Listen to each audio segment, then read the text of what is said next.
Welcome back to our channels, Warriors. We are still growing. If you haven't had that guy that's always trying to one-up your story, smash that subscribe button. Go ahead and have him smash it right now. First and foremost, let me give a shout out to the newest patrons. Grant, El Skid, Nathan, Scott, Mika Boy, Lead With Love, Charles, Elbert12, Soulstar LA, Coach Ken, Marshall, John Wick, AI Vega, Esquiel, Miguel, Big Bad 48, JT, Nova, Jack, Linda, Michigan Wolverines, Marius, Chevelle 66, Gigi, Abuelita's Journey, and Daus Herrero. If you have not already signed up for that Patreon, make sure you hit that link in the description below. You are missing out. This episode right here, man, gonna bring it back to the pen. Green side, correctional peace officers. Hector, what the hell happens when you guys get in trouble? We want to know the process. We want to know the penalties. We want to know what it looks like. All right, cool. I'm going to tell you guys, right? Because I did 16 years with the California Department of Corrections from 2006 to 2022 as an officer, a sergeant, and a lieutenant. And boy, did I get in trouble early on in my career, right? I speak from experience when I tell you guys these stories. Adverse action. The term is called adverse action. That means something is going to happen to you. They're going to take money away from you. It can look like taking 5% away from your paycheck for 12 months, 5% for 24 months, 10% for 5, 10 for 24, or 10 for 12 or 10 for 24. Demotion, right? You could be a lieutenant thinking you're a somebody, getting demoted all the way down to officers. I've seen that. Boy, have I seen that. Captain demoted down to lieutenant. That guy should have got fired, but somehow they demoted him. I don't understand that. Well, I do understand that, actually. Red card holders take care of red card holders, but that's not what this episode is about. It's about getting in trouble. So in 2006, you had what was called preventive action, corrective action, and then adverse action, right? So we were trained, we were taught to prevent something first and then correct it, and then, hey, you didn't listen, you knucklehead, now you're really gonna listen, right? When we take your money or your job, terminate you, dismiss you from the department, dismissal, right? One day you're a somebody wearing green, next thing you know, we've seen it, right? We've seen it. You're working at Lowe's, you're working at Home Depot, and I'm not knocking those jobs. I'm just saying we've seen the pattern.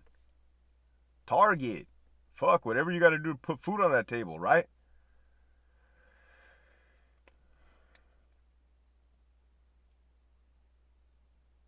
Well, the department got away from that.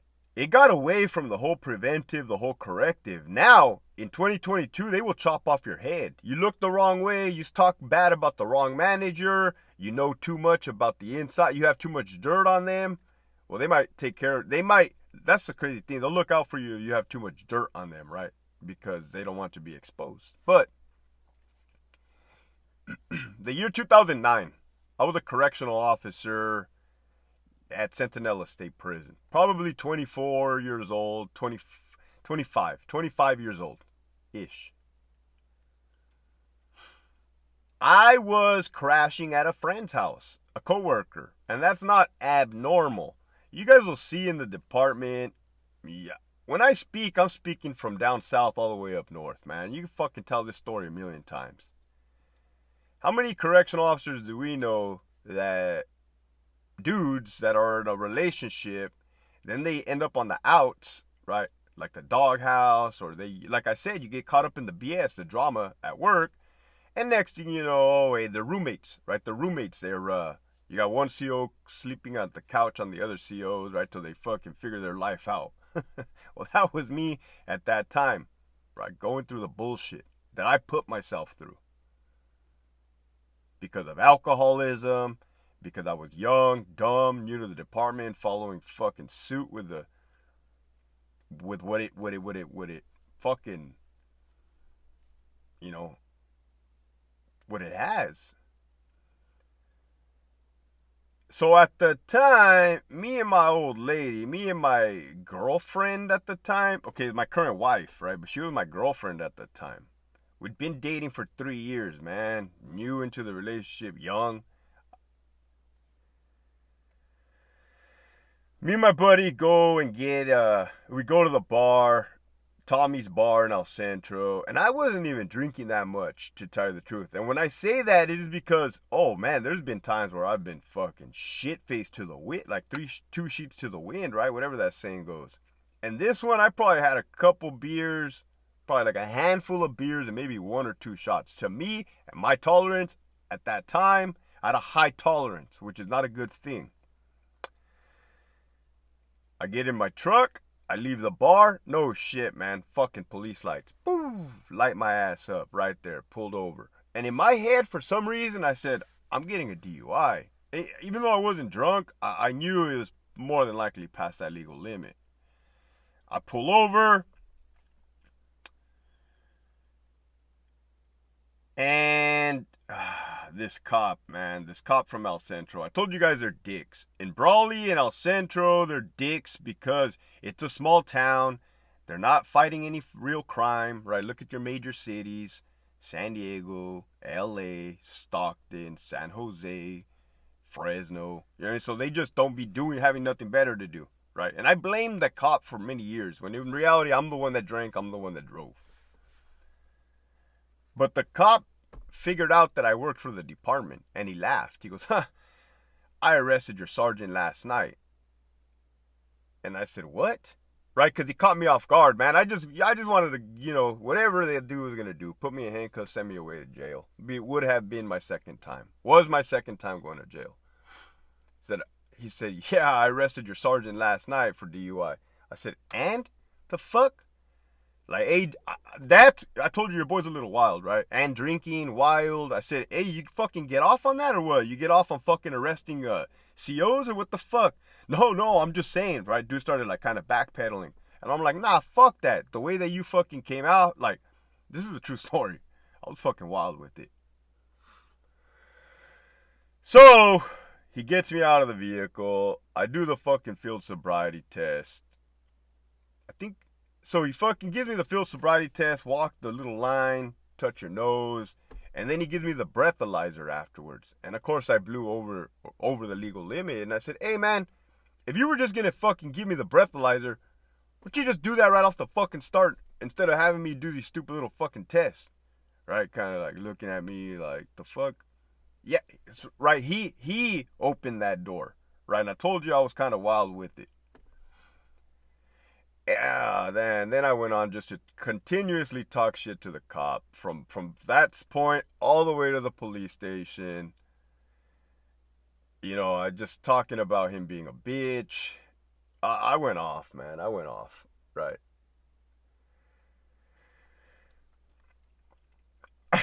I challenged him to fight at the Battle of the Badges. I was kind of out there, man. So I go to jail, and I'm like, oh, fuck. Like, not even all fuck. I wasn't even tripping. Tell you the truth, I wasn't tripping. But, like, I knew that I had to call in sick, right? You guys want to know what the process for green looks like? I knew I had to call in sick.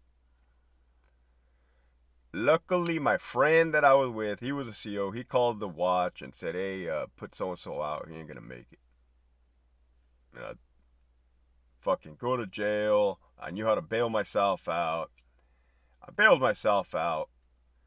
And I didn't even learn my lesson. I went straight to the fucking store. Well, my truck got towed. It got impounded. My friend picked me up. We go to the store. I buy like tall cans. So I'm an alcoholic. You guys know this. I have 12 years of sobriety, right? Going on 13, God willing. And so what that looks like at work is the watch commander, the lieutenant, will get a call and say, hey, this is El Centro PD. We arrested one of your officers for driving under the influence. Okay. Fucking lieutenant logs it in, reports it up the chain of command. Hey, this officer got arrested. Okay. That's negative contact with law enforcement. Then I had to write a memo. I authored a memo stating, hey, on this and such day, on this time, got arrested for I was drinking at this bar. I got pulled over. I got arrested for DUI. Boom. Goes to the custody captain. Right. This was before, man. This was in 2009 when things were still lenient and cool. I'm not saying I shouldn't have been held accountable. I was. What ended up transpiring is I got a 1-day suspension. I got a 1-day suspension for that DUI. I didn't even take it serious. The ERO, the employee relations office lady, I had to go pick up a packet of some sort saying like, you want to go to a Skelly hearing, you want to fight this? I'm like, no. I even pled guilty to that DUI because I didn't want to fucking waste money on the lawyer. It had already cost me a lot of money. And I was like, hey, Thanksgiving's coming up. Can you give me my 1-day suspension on Thanksgiving? We started laughing. She's like, no, but I give it to you on Monday. I'm like, yeah, that'll work. And that was it. Right? Yes, that was a fucking dark time in my life, but as far as work goes, that was it. It's kind of like normal program, like that fucking cop said. He had arrested my sergeant the day before. Apparently, I don't even know who the sergeant was, nor did I care, nor did I ask. No, it didn't even matter. But now they have a thing called the disciplinary matrix, and they probably had it back then, but back then wardens were doing their own thing. SOMS hadn't come online, the computer system, so Sacramento wasn't like invading the controlling. Sacramento was not controlling the wardens like puppets. The wardens still were doing their thing, running the prisons. The disciplinary matrix is in the DOM, the Department Operational Manual. And in there, you're going to find a whole chart of different offenses, right? Stealing state property, bringing in contraband for personal use, like chewing tobacco or a cell phone, bringing in contraband for the inmates, fucking prostitution, hiring a hooker or something like that, DUI, excessive use of force, unnecessary use of force, and it'll have a penalty. It'll have numbers 1 through 9, and then on the bottom it'll tell you what those penalties are. For instance, a number 1 is like an LOR. It is an adverse action, a letter of reprimand that's gonna stay in your file, I think for like 3 years. That's should affect you, but it doesn't always. Should affect the way you promote. Should affect the way you transfer. Right? I've seen some wild things. And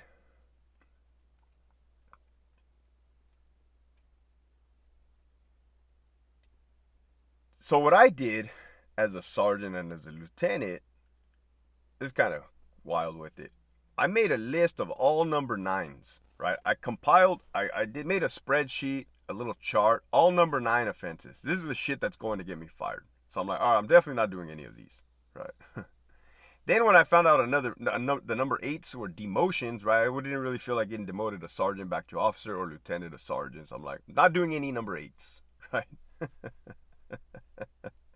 Ask anybody that I know that's worked with me, they're like, oh yeah, this dude didn't do any number 9s, right? I didn't do 9s, right?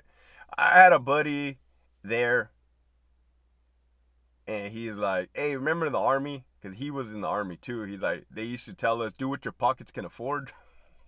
Our sergeants would be like, hey, do it. You fucking feel like you're big, you're bad. Do what your pockets can afford. Well, that time, how wild I was with it, my pockets could afford anything but 7 and below, right? Not that I was blatantly violating policy, of course not, but I always had that in my mind. I always knew another thing you learn in the Army, know what the rules are so you can break them, right? Know what you're going up against. Do not break policy, right? Do not violate policy. But that's what the mindset. Now it is, oh my goodness, man. Let me tell you guys something that I seen when I was a public information officer for that one warden. This kid got a DUI, a sergeant type. But when the officer asked him, how many beers have you had tonight, man? He said 2. And he blew higher than 2. They fired him. They fired him because he lied to a peace officer. And dishonesty is the number 9 on the matrix. Dismissal. But they recently changed it too right before I left. And now you can lie, you can change your story, you can go big, bad. It's so weird. I think maybe if you throw your friend under the bus, you can get a pass. I don't know what the fuck it is. I don't even know what it means, right? Body-worn cameras. If you purposely deactivate your body-worn camera, that's a number 9. You're getting shit-canned. I was going to say shit-faced, but you're getting shit-canned. And as a lieutenant, that's what I would preach to my troop. We were fucking RJD, Donovan, right? The worst prison in the history of the United States, probably of the world.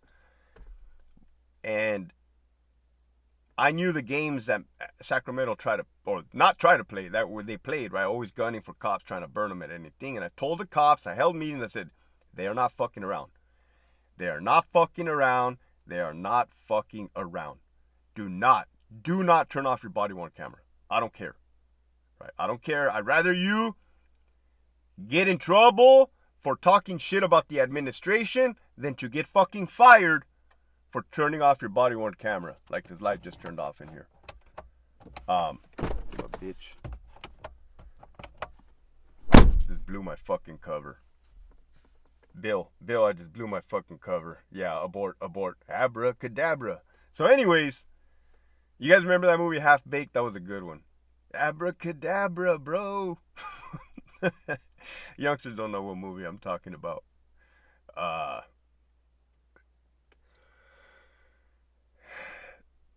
So yeah, man, it is fucking wild with it. But the reason why I say it's wild with it, because now that you know the disciplinary process, I can assure you, I can bet you, because I've seen it, if you're a manager, captain and above, you be getting passes all day long, right? For something that an officer would do and get fired, a manager will do and get promoted to the next level, all the way to headquarters. That's unethical, right? That is unethical. So, the message, the positive message is for today is accountability. Accountability, right? Back when I was drinking and I got that DUI, that was all me. I did that. I told you I never broke policy working in the prison. Did I make mistakes? Yeah, but I'm talking about like blatant violations of policy? No, not gonna happen. And the reason being is because I had a good conscience. Meaning like, man, if I get fired, right, because of the bullshit that I told you guys, the politics, the drama, the personal agendas from administration, I'm like, all right, I know I'm good. I know I didn't do nothing wrong. Sure, I'm going to have to fight for my job back. But the message is to, no matter where the fuck you work, learn policy, right? So when they get you in trouble for shit that you didn't do, because that's happened to me tons of times, you can have it as evidence. And I used to tell the cops, like, hey, you're going to get fucked in the beginning, right? But you're going to have all this documentation to get your job back, to get it fixed, right? But here's something that you guys don't know about the California Department of Corrections. So many people get fired and so many people get their job back because they were bullshit. But do you understand how much money that is costing the state and CDCR, your guys' taxpayer money? They spend more money fighting these stupid little fucking frivolous fights and investigations when you could, let's be realistic, be putting into more inmate programs, facts, safety, security of institutions, facts, and the health and wellness of the cops and staff members, facts. With that, keep pushing forward.